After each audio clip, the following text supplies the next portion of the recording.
Mwiriwe neza abandi muraho.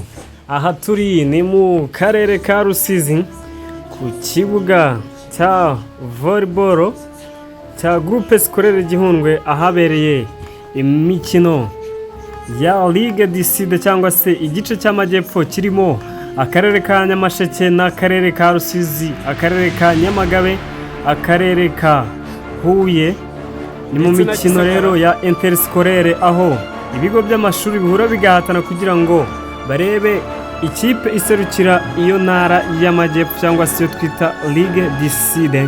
Uyu rero n'umukino wa kimwe cya kabiri aho ikipe ya Groupe Scolaire Gihundwe yambaye imyenda y'umuhondo yakiriye Groupe Scolaire Officiel y'Ibutare hara mu karere ka Huye. N'umukino rero wa kimwe cya kabiri nk'uko remaze kubikubwira, bari gukina D7 ganye batanguranwa set ebyiri, izitsinda irahita ijya ku mukino wa nyuma ariwo finale kugira ngo ibashe gutwara igikombe izahagararire icyo gice cy'amajyepfo nk'uko nari maze kubikubwira.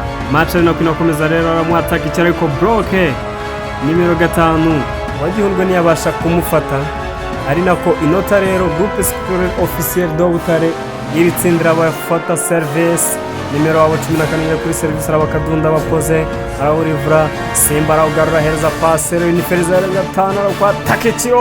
Wow, nziza cyane inota ararikora baserebra kabisa ati vu turi inkuba. Inota rero ni rya Gihundwe.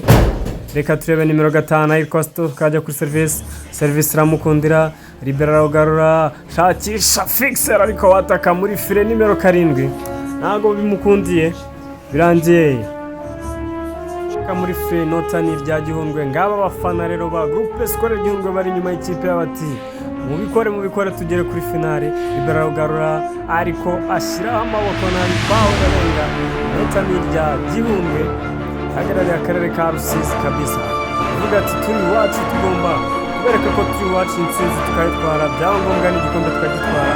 Serivisi barikora arapasa arapata ikiro ariko wataka inyuma, watatse inyuma kabisa. Umweri yarashatse gusimbuka ariko tsinka tutajya kurekana amatsindira twitwara hari mu kibuga ari kumusifuza tubandi hejuru nabibonye, ari nako Scolaire Officiel do Butare saba time out kirahindura nawe waje gushyigikira mugenzi wabo muri volleyball.